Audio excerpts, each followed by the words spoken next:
essentially we've got over 100 cumulative outbreaks now, so it's very difficult to speak to the 30 cases with each and every one of those outbreaks, but we're certainly seeing single cases in staff members in aged care facilities. That's a workforce that we have to be really mindful of. The response in each and every aged care facility is to go into lockdown for those residents and all staff to be tested, and for them to go into a quarantine period of 14 days and to have that testing before that quarantine is lifted for all residents and staff members. But it does flag the dangers in aged care facilities. Victoria's had more aged care facility outbreaks than any other jurisdiction, but we haven't had an aged care facility that has had a really substantial outbreak, and I think that's in large part because we've had that really early, robust response in terms of testing everyone and going into a lockdown. But we are getting more and more cases in aged care facilities, and we need to keep up with that in terms of making sure that we're doing all of the testing and quarantining everyone and transferring residents who are positive to hospital as required. Are you concerned by the number of school-aged children who are contracting the virus? Certainly the Al Taqwa outbreak had a lot of school-aged children. It's our biggest cluster of cases. The risks there were both in school and out of school, and the physical distancing that was occurring at school wasn't ideal. So I'm absolutely mindful of the risk with kids in school, but as there's a return for year 11 and 12 students, that will be reinforced very, very strongly by the Department of Education and Training, the exclusion of unwell children, the temperature testing of kids, and to the extent that it's feasible, the distancing of kids within the classroom. So the distancing, was that particular to Al Taqwa? You say the social distancing was not adhered to. Is that particular, or is that because schools are through? Look, I think it's a challenge in any school, but it's a very big school, Al Taqwa, and I think it became a particular challenge in that setting as well. Has the government turned to the private sector for help with contract tracing despite repeated offers for help from the ADF, and will the government be calling on the military for help? So, yeah, sure. Question. Yeah, I'm sure the Victorian clinical community will look to remdesivir as a therapeutic option. If it's on the Australian Register of Therapeutic Goods now, they will love to have it available for them, as they have used dexamethasone, that powerful steroid that's been shown to have a genuine effect on mortality rates. So remdesivir is another drug that's shown some effect, possibly not as strong as the simple and cheap dexamethasone steroid drug, but it certainly has a role and seems to reduce the amount of time that people are ill for and require in hospital. It may have less of an effect on death rates, mortality figures, but it'll be part of the armamentarium that I'm sure clinicians will look to use. How much of that drug do we actually have in Australia and Victoria? I don't know if you know. I don't know. The US was stockpiling it. Yeah, I don't know. I know that the Australian government has looked to get its own supply, but the US really went very hard in gobbling up the entire global supply almost. Could you talk a bit about the 2 million masks and the logistics of that, where they'll be targeted? Will residents in areas like Craigieburn and Roxburgh Park, where they've had high cases, be strongly encouraged to be wearing masks when they're going out and doing their business? Yeah, I'll let the Premier speak to the logistics of it, but just to say, certainly we would make an emphasis in those hotspot areas for the most vulnerable individuals, the very elderly, those with pre-existing chronic conditions. They are ones that we are very strongly recommending, but it's a recommendation for everyone in Metro Melbourne and Mitchell Shire at the moment, and it's a consideration for anyone in Victoria, if not Australia. So I think we'll work through the practicalities, but absolutely we'll provide some public health guidance on those priority populations as well. So at what stage would you expect or hope to start seeing results from the lockdown and the increased concentration? At what stage would you be looking to see, okay, we're going to have to see a flattening or a decrease? Really, I'm hoping for it from now. We know that there were some changes in behaviour in advance of the lockdown. and that should have an effect as well. And we had a more geographically limited lockdown in the hotspot areas that's been in place for longer. So it would be great if that plateauing is occurring now, but really with respect to the stage 3 restrictions that we've got across Metro Melbourne and Mitchell Shire, it's in the next 3 to 5 days that it should really be having an effect. There are challenges though.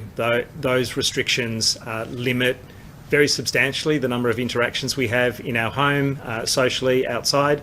But there are people who need to go to work, and when you've got a significant pressure of infection that we have with our numbers now, we know that there'll be transmission because of the work that people have to do.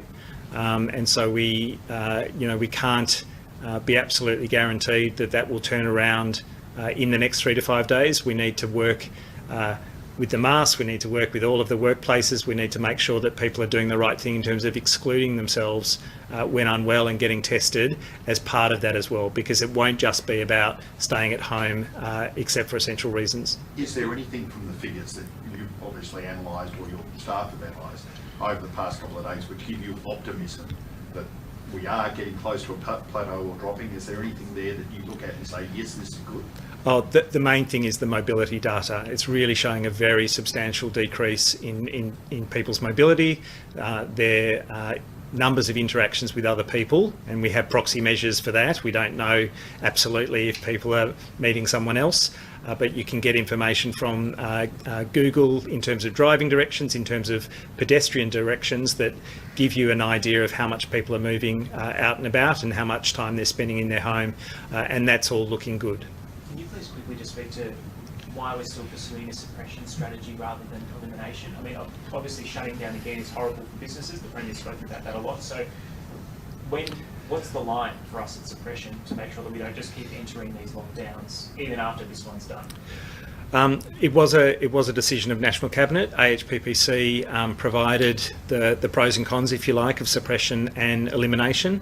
As a public health person, I'd be very happy if elimination were a feasible thing to achieve, because it has its own challenges. You absolutely need to not reintroduce virus at any point once you've eliminated it, because it'll take off.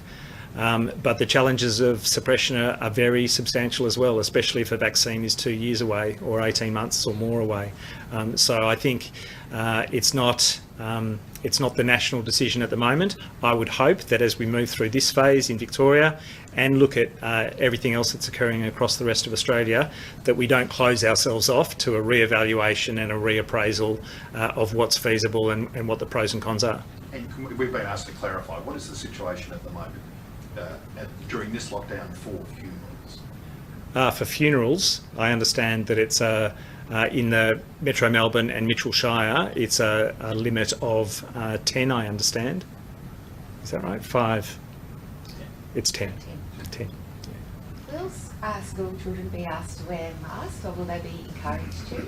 They won't be asked to wear masks. We know it's tricky in a school setting. We know that younger children are much less likely to transmit. They tend not to wear them as well. They're obviously engaged in lots of conversation normally, but we won't stop kids from wearing them if they individually choose to. Are you able to say whether the death today was linked to any known clusters or outbreaks in any sense? We're not providing additional detail on that death, I'm sorry. You kept mentioning aged care services, but they seem sporadic. So are these just community transmissions, or how does it keep seemingly hitting at different aged care facilities? Yeah, I mean, aged care facilities have staff who are community members, and the transmission in the community is the reason I think that staff members are coming down with coronavirus. And they're going to work. I'm not saying that they're turning up with symptoms, but some of them will develop symptoms on a shift or going home, and we take that 48 hours before they develop symptoms as an infectious period, and we therefore have to lock down the facility and we have to test everyone on that basis. So it's a danger. As long as there's significant community transmission, that anyone going to any workplace could be bringing coronavirus with them. And of course our concerns about aged care are the vulnerability of the population and the ability of the virus to spread within those settings. And you said 14 days for anyone who's obviously tested positive. That tower at North Melbourne has got a lot of people who've either tested positive or are cases. Are they potentially looking at sort of 14 days from today, or? No, people who test positive can be cleared after 10 days if they are free of symptoms for 3 of those days. So you can actually, if you've developed illness, you can actually be released from isolation at an earlier period. The 14 days is for people who've been exposed to a positive case who require quarantine. So quarantine's for well people who need to go through 14 days because they could develop illness at any point in that 14 days.